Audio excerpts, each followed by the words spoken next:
Hello, everybody. Happy Thursday. And before we even get off the ground, I just want to send all of our best wishes to our friends in Texas right now who are not used to the tip of the polar vortex dipping down quite that far. I know a number of my friends are without electricity, have frozen garages, cars with ice sheets on them, no heat, no electric. Just want you to know we're sending our thoughts and prayers down your way for this to get the heck out of there as quickly as possible. And hopefully we'll warm you up a little bit with today's conversation. I have with me Lea Gerlock. Lea, thanks so much for joining us. I'm really glad to have you here. Let me give you all a little background on Lea. She's joined our Profit Concierge Facebook Live group, which I'm so grateful for. I'm really glad you're there. You know how I am about adding dynamic people with really interesting backgrounds and services that they offer. And in my mind, you definitely have one. So Lea is an energy, leadership, and transitions coach. And she's also the host of Awakened with Lea, the next chapter. So my first question to you is, what is an energy, leadership, and transitions coach? First of all, thank you for having me So here. glad. It's an honor. So, energy, leadership, and transitions coach. So, I teach energy and consciousness, and it's the energy that behind our thoughts and emotions and behaviors. And I specifically work within the specialty of transitions, and they could be major or minor. So, it could be going through a divorce, a career change, a personal. So during life transitions, we're talking about here. So I got let go from a job. I am having trouble in my relationship. I want to do something different. I just feel uneasy where I am. Those kind of things. Absolutely. And it all starts within. And a lot of people that I work with, they have success in many areas of their life, but they want to have the same success in other areas of their life.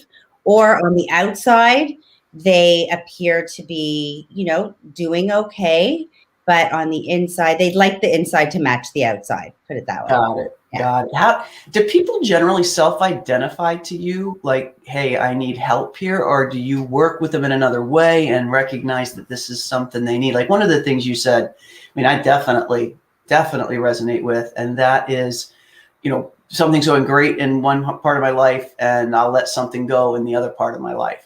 And it's just, I don't know that I've ever like had all 6 or 7 balls up in the air at the same time, just all churning on every cylinder. Yeah, no, it typically won't happen like that, but it's through the process of self-discovery that we realize that we actually are not as satisfied in other areas in our life. And it might start off with something really minor where you want to implement an exercise regime in your life. What, are you pointing this to me? No, I'm kidding. That's exactly what I've been thinking about. And if you're listening, it'll resonate with you. And then through the work together, there's a lot of things along the way that we discover. So just like with diets, it's never really about the diet or working the food. It's about what's underneath it. It's the intention behind our thoughts and how are we showing up.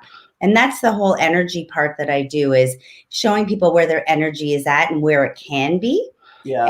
And bringing the unconscious to the conscious. So, we can't change what we don't know. So it could be something like a little mini goal and then a lot of discovery along the way. Yeah, that's what I'm thinking. Like my guess is somebody comes to you for a particular thing and it ends up opening up a whole lot different. And it's interesting because probably, I don't know, 5 months ago, I would have like cocked my head and not known what you were talking about. But back in October, because of frankly some blood tests that said, Pam, fix yourself here, I made a decision to eat better. And specifically, very, very clearly, my doctor said, look, just cut out the bread, the pasta, all the white carbs. If you don't have to get any more complicated than that right now. We can refine it down the road. And I thought it was going to be miserable. I mean, I liked having a beer every other night or so. I liked having pasta and bread is my big downfall. And I thought this is going to be miserable. Well, for whatever reason, the next day, my mindset changed about it, and it's been easy. And it's like when I go to make those decisions, there's no resistance, there's no anything. And so I know an energy shift happened. I have no idea how it happened or how to replicate that in other parts of my life. Is that something you deal with, like that you find with people? Exactly. And that's exactly what I was just going to say. We want to be able to replicate all the wonderful things that end up manifesting for us. And we just don't know how that happened. We don't want it to be one off, right? We want Right. it to, Coincidence. yeah, we want it to be consistent. And that's exactly what I do, because we're looking for long-term sustainable change. But it's also getting to that point, because change is hard. Change, well, it can be hard if we add the resistance to it, and it's scary. Yeah. The thing is that, myself included, complicate it. We make it a lot more complicated than it is. And I think that comes from the expectations that we have of ourselves. So it's okay to take baby steps to reach, that. You mean we judge ourselves too quickly? It's like we say we're going to go on a diet, and then 3 days later, we're like, you suck. You can't even keep a promise to yourself, that kind of thing. Yes, but I was going to say, let's say for working out, like all of a sudden you made the decision you're going to work out, and you go hard for an hour and a half on your first day. And then when you, aren't motivated to go and work out again, or you can't move the next day. I can't imagine that happening. Yeah, exactly. Then we beat ourselves up that we're not good enough. And then all the stories start, right? And that's just so not true. It's releasing ourselves from those type of expectations and allowing ourselves the space to implement change slowly and understand the process as we go along and feel good along the way. I love that. So when you're working with somebody, like, how do you do it? Do they check in with you on a regular basis, or do they check in with you when they're starting to feel like, I'm losing my edge here, or something's happening? Do you work in groups with people? And then another follow-on question, and then I'll shut up, I promise, is okay. Do you like literally feel their energy while you're working with them? Yes. Okay. I literally feel, and I feel their energy. So it's not just what they say, it's what they're not saying as well. Got it. And that is a form of listening. So there are 3 different ways that we listen. And so this particular way of listening is really tapping into the energy of what's not being said. I love that. I'm going to pop that up here because I love it. 3 different ways that we listen. So that's one of them. So we're tapping into the unsaid. What are the other 2? So that's intuitive listening. So there's objective listening, subjective listening, and the intuitive listening. So it's when we are able to quiet our mind, we are able to intuitively listen to all the energies that come up. So the facial expressions, the body language, so all the different messages that are not verbally Got it. Yes, exactly. And then as far as how I work with clients, it's one-on-one, definitely weekly, and it's a space held for them and their agenda. Got it. Along the way, they decide, oh, this just came up for me. This is what I want to work on. This just came up for me. This is what I want to work on, unless there's one specific goal. And it's different for everybody, really. And it's a process we go through where we uncover exactly where their energy is at on a regular day for them, but also under stress. Got it. Really important thing to know. So we become aware. And then we go through the whole acceptance part where all the magic happens. And that's when we get rid of all the stories we've been telling ourselves for years. And then we go into action, that's really, we've made a conscious choice of the what actions we want to take. So they are definitely long-term actions Hmm. taken from a space of I get really angry and I use that energy to motivate me to do something, and that's short term, right? Got it. Yep. Yeah. And then it's I forgot my train of thought. And the action that's taken is it comes from a space of walking through the fear. Ah, okay. That was what I was going to say. What is something that you can tell everybody about sort of what the process would, looks like in it? And that is a piece of it. It's actually taking that fear. I actually talk about this. Fear is of the unknown. Once you're actually facing something and walking through it, at least you're in response mode. You're dealing with it. So it Yes. sounds like a similar kind of thing. Yes. And it's important to note that it's not fear that holds us back. It's the belief that what we fear is bad. Huh. I love that. Yep. And so that's, and just creating awareness around those type of things that's been holding us back for so long allows us to take those baby steps, allows us to have self-compassion. All these beliefs that created our reality, Hmm. we're habitual human beings. I mean, we don't question them. We just, by default, we live our life according to what we believe from all the influences in our life. Yep. And when, Including some of it that's just plain chemical, like what we do, what our body does to us when there's fear. yes, and sugar, chocolate. Ah, really? Can they both do the same thing? Fear and chocolate do the same thing? Oh, yeah. Oh, chocolate is very addicting. Yeah. Huh. Yeah. I love this. So all you have to do is pretend our fear is chocolate and then we'll go right for it. Yeah, exactly. There's your tip for the day, folks. I love it. So I'm intrigued about this TV show for a couple of reasons. One is the technical question. You seem to be streaming it everywhere, number one. But the second is tell us a little bit about what it is and what you're doing on the show, because it's really interesting. Yes. So the show is a passion project for myself, in hopes to support those who can't afford coaching or therapy at the moment, so that people can see that there is light within the darkness that they may be feeling right now. And I want as many people as possible to feel supported in any which way that I can make an impact. So because when I was going through a lot of things, I did not feel supported. And there were many times where I just wanted to give up. And I don't want anybody to give up, because there is definitely another side to the darkness. So the show is about guests who've experienced adversity. They come on, they share their experience, how they overcame a lot of their challenges, and they try to give tangible takeaways for people. Okay. And each episode, I attempt to do a different transition. So That's what I love. It's yeah, like real life. You're watching it happen. You're watching the absolutely. coaching.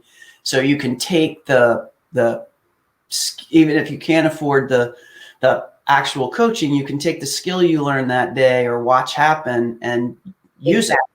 Yes, and it's so diverse. I mean, there's menopause and anxiety, there's addiction, there's career change, there's, divorce, and they're going to keep coming. I'm going to be bringing new guests on as well, so that we can see all kinds of perspectives. Yeah. Because one will resonate with another more than another. So it's just, as much as I can expand it to bring the support to as many people as I can. I love it. And folks, I've just dropped the link to this in the comments. So when we get a chance, I'll go make sure that works. It's a long link, so it looks kind of ugly now, but it should bring up the YouTube channel once I go look at it in Facebook, because I'm definitely going to check it out. And here's the great part: where can we check out this TV show? So at the moment, it's under Hero Success Channel on Roku, Amazon Fire, and Apple TV. So and 3 spots. Yes, and each month now I will be introducing a different episode on my YouTube channel.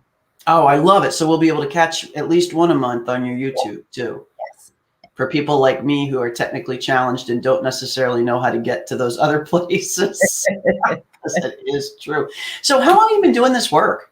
Almost 2 years. Wow. What brought you into it? So this is always an interesting story for me, is how people got to where they are as entrepreneurs. So I can't say just one thing brought me into this. I've always been this compassionate and empathetic to others going through anything, and it doesn't have to be anything major. And I think it's from where I came from. So Okay. I have overcome a lot of hurdles myself. Got it. Now, I used to be a dental hygienist, and if you think about it, I would have been one of your hurdles. I don't go without the happy gas.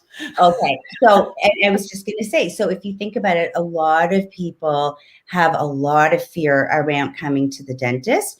And not only that, This could not be funnier. Half of my friends are probably falling off their chairs laughing at this interview now, whether it's live or replay. I'm just a joke when it comes to the dentist.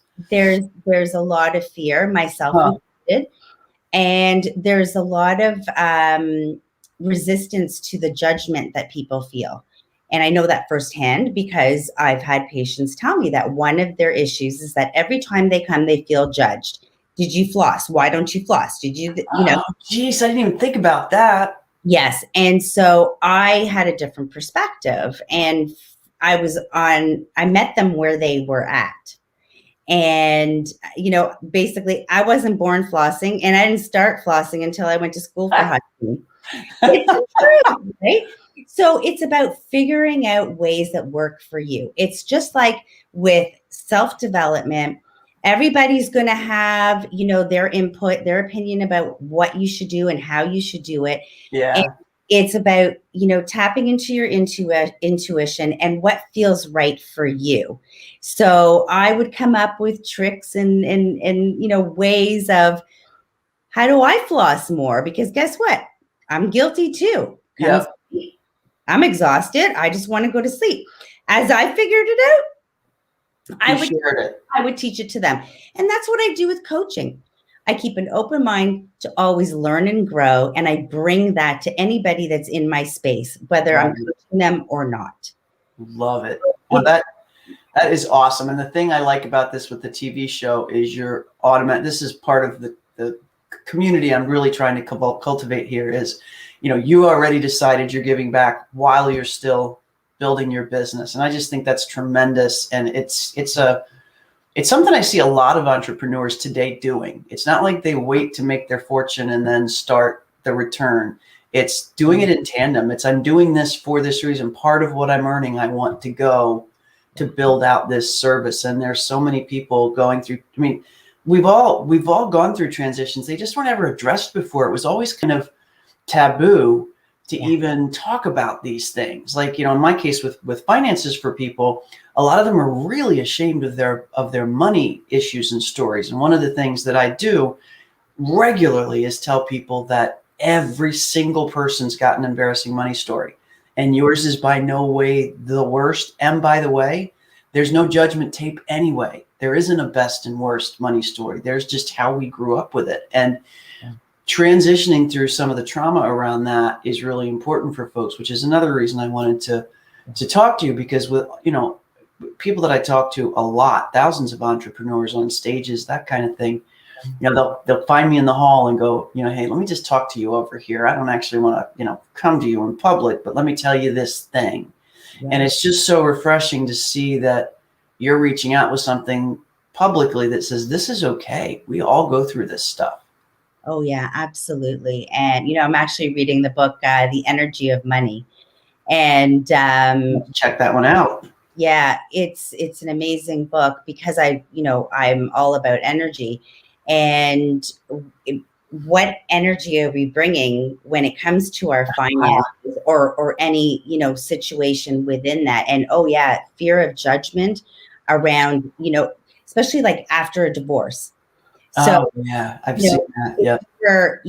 Had a tendency of codependency. So now you fear being judged for that. Then you fear being judged for not knowing how to even handle money or, any part of it. Yep. So what happens is you start to sink within and you don't move forward because of the fear of judgment, It's right? paralysis. Oh, absolutely. Yeah. And, typically, I mean, the judgment, if it triggers something within us, it's because there's something that doesn't feel right within us because we don't Yeah. feel good about our finances and we just, we're afraid. Yep. And we so, call it judgment, but it's actually just our own stuff. You just made me think of something that I know came up in our first conversation, which is a term that I love, and it's imperfect action. Yes. That's what I'm hearing. Yes, that was my attitude with my show, imperfect action. So I don't know, a lot with technology and all that. But at the end of the day, I'll learn and grow that part. But at the end of the day, the message is there.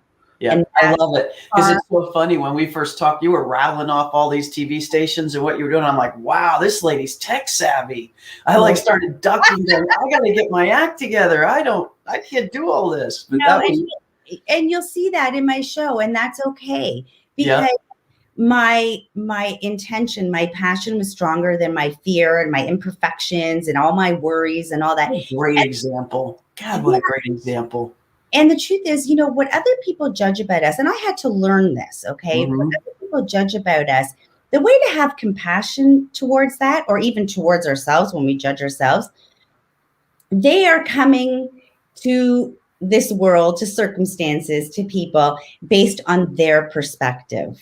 And their perspective were from all of their influences. And they just they may not be, where you're at in the self-development of learning how to be less judgmental and why you're just, and when we have compassion towards that, they're not intentionally trying to hurt you. They're just coming from their world. Mm-hmm. And that way it may, trigger us less so we can focus on what we want instead of what we can't control. God, that is so timely. I'll share a story here that it really is timely for that. So we're going through a process to invite people into this Facebook group. And 90% of the responses has been really positive. Like, we go out and we find people that we think are interesting and we get value out of the group and would share things with the group. And we really want to build a vibrant community, which is what we're doing, which is what these Facebook Lives are about. It's what the interaction that we do. We share people stuff. My awesome social media person came up with the idea of basically lending out our group once every now and then to have people come in and kind of hijack it and do their own thing in the group so that people can really get to know each other. And just the last week or so, we got a couple of people responding to our process, like really angry. Like, how dare you send me an invitation to a group when you don't even know me? And you could feel how angry they were. And my initial response was to get very defensive about it. And what you just said is say, no, Pam, don't do that. This is people coming through it with their own filter. You know your intent. Yeah. They don't. And they have this reaction that you can't own that. You have to not take it personally. Now, we're listening to it and we're adjusting if it gets loud to hopefully offend no one. But